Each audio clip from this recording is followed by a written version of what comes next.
E aí galera, mais uma vez aqui de volta, respondendo uma questão agora da UESB para vocês, ok? Vamos à questão, essa questão ela trabalha um conteúdo de história do Brasil.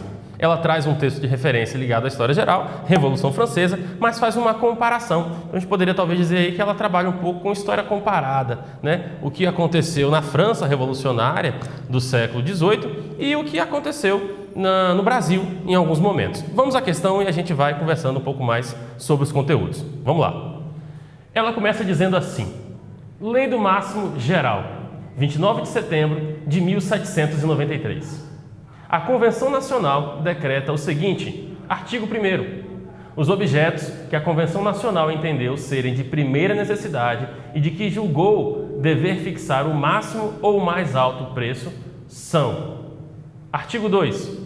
O máximo preço dos gêneros e mercadorias enunciado no artigo 1º será em toda a extensão da República o preço que cada uma delas tinha em 1790, mais 1/3. Da Lei do Máximo Geral, criada durante o período da Revolução Francesa, encontra um correlato na história econômica do Brasil.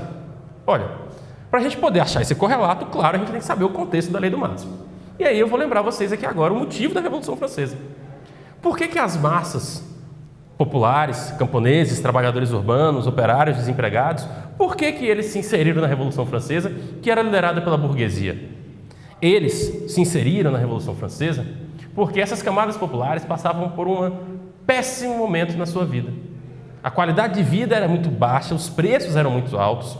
Havia acontecido, alguns anos antes, mudanças climáticas que afetaram a produção e, consequentemente, com a queda na produção, houve a elevação do preço dos produtos. Então, essa população mais pobre se envolveu na Revolução Francesa porque desejava melhores condições de vida. A gente sabe, claro, que a liderança dessa revolução e os principais beneficiados da Revolução Francesa foi a burguesia. Tanto é que ela é considerada uma revolução burguesa. Mas, quando um certo grupo, conhecido como jacobino, assumiu o poder na França revolucionária, esse grupo jacobino, que fazia oposição ao grupo girondino, girondinos eram os mais ricos, eram a alta burguesia, jacobinos eram baixa burguesia, eram trabalhadores, camponeses, sans-culottes, a camada mais radical e mais popular da Revolução. Quando esses jacobinos assumiram o poder na França, eles estabeleceram a Lei do Máximo. Essa Lei do Máximo, como a gente viu, ela estabelecia um preço máximo para os produtos, ela estabelecia um valor fixo para os produtos, portanto havia um congelamento de preços, havia um congelamento de produtos. E aí a questão pergunta para a gente qual é o correlato na história econômica do Brasil.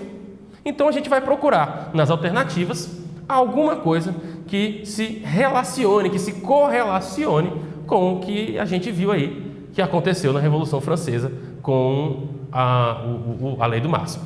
Vamos aqui nas alternativas então, começando pela 01. Diz o seguinte: no Plano Collor, cujo congelamento dos preços provocou uma redução da lucratividade das empresas e uma pressão do empresariado, que através de um golpe palaciano depôs o presidente, apesar dos protestos populares. Olha, no final da questão a gente já pode perceber um erro, porque ele fala que Collor foi deposto apesar dos protestos populares. Dá a entender, portanto, que a população do Brasil era contra a deposição de Collor. E isso não é verdade. A população brasileira apoiou o impeachment de Collor, queria tirar Collor do poder, tanto que isso gerou um movimento conhecido chamado de Caras Pintadas, quando os jovens estudantes pintaram seus rostos e foram para as ruas combater o governo Collor, foram para as ruas pedir o fim do governo Collor. Então, essa alternativa ela está falsa. Vamos para a segunda questão. A segunda alternativa fala assim: no plano cruzado do governo José Sarney, época em que controle dos preços e a queda temporária da inflação provocaram uma explosão de consumo, contribuindo, entre outros fatores, para o desabastecimento. Olha, gente, o plano cruzado pode sim ser uma relação. Por quê? Porque o plano cruzado, ele foi o primeiro plano econômico do governo Sarney. E esse plano econômico, ele congelou preços, salários, serviços, ele congelou tudo. Ou seja, o seu salário estava congelado, não podia aumentar sem autorização do governo. O preço também não. Agora, claro, tinha gente que desrespeitava. E aí Sarney, inclusive, convocou a população para que essas pessoas fossem às ruas, fiscalizassem nos supermercados, eram os chamados fiscais do Sarney. E aquelas pessoas aqueles supermercados, aquelas lojas que aumentassem o preço, eles cometiam um crime, que era o crime contra a economia, e por isso eles eram presos. Então você podia ir para a cadeia se você desrespeitasse o decreto de Sarney, que congelava preços e salários. Como houve um congelamento de preço e salário, houve também um certo entendimento de que a renda da população havia aumentado, que o poder de compra da população era maior. E aí a população começou a comprar mais e mais e mais, com medo de que um dia os preços voltassem a aumentar, querendo aproveitar esse preço congelado. O resultado disso qual foi? O desabastecimento.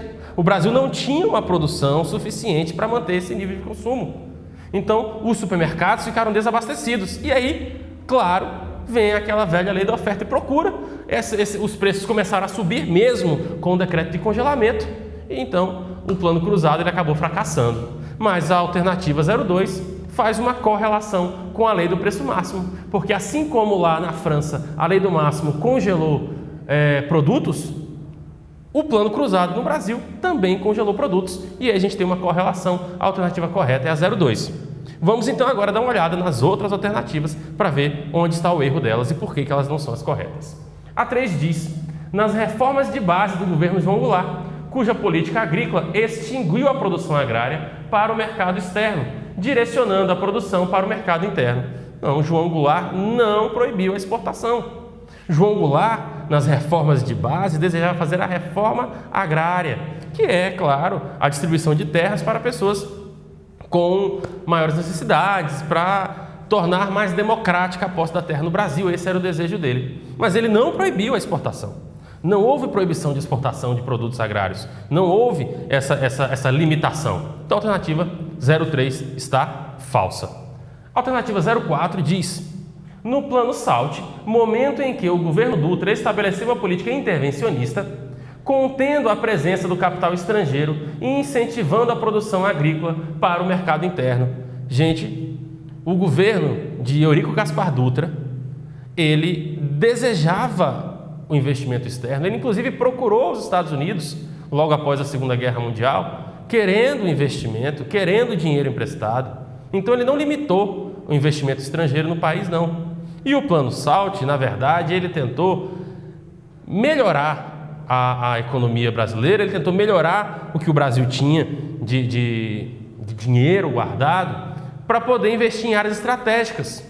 E esse nome SALT não é um nome aleatório, cada letra tem um significado. O S é saúde, o AL é alimento, o T é transporte e o E é energia.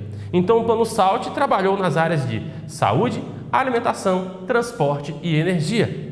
Não houve, portanto, uma limitação para a introdução do capital estrangeiro e é por isso que essa questão está falsa.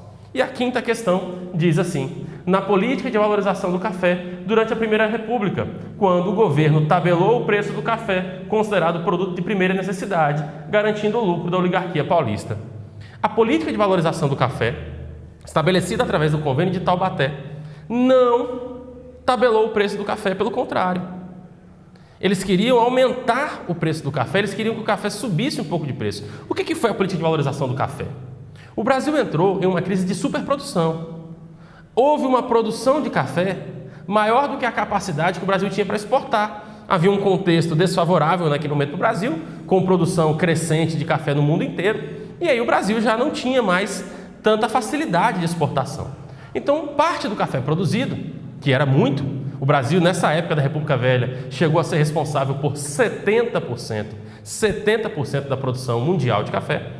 Com essa grande quantidade de café e sendo produzido no Brasil e uma concorrência estrangeira, começou a sobrar café no país. Não conseguiam exportar café. E aí a lei de oferta e procura era clara. Se eu tenho uma oferta, se eu tenho mais café do que gente querendo comprar, ou seja, se a minha oferta é maior do que a procura, o preço cai. E esse preço caiu tanto que muitas vezes ele chegava em pontos que não cobriam o custo de produção. Foi por isso então que o governo criou a política de valorização do café, na tentativa de garantir um preço mínimo para a compra de café. E esse preço mínimo era um preço de mercado da época. O café que não fosse vendido, o governo comprava. O governo comprava esse café e estocava. Não podia vender o café, porque se vendesse o café dava no mesmo. Esse café então retornaria para o mercado e a oferta continuaria alta. Então o que o governo fez? O governo comprava o café excedente, ou seja, aquele café que não havia sido exportado, e esse café excedente ele era estocado. Com isso, havia uma valorização do preço do café, porque diminuía a oferta desse produto no mercado, ok? Além disso, a política de valorização do café também desestimulou novos produtores, novas áreas de produção, através do aumento de impostos para novas áreas de produção. Quem já tinha um café sendo produzido, esse continuava pagando o mesmo imposto. Mas se eu fosse abrir uma nova área de produção, ou se você quisesse criar uma produção de café, começar uma produção de café, a partir daquele momento você pagaria mais imposto do que os outros que já estavam há algum tempo. Essa era uma forma de desestimular a produção, porque, claro, se já estava difícil com a quantidade de café que tinha, se aumentasse a produção, seria ainda mais difícil.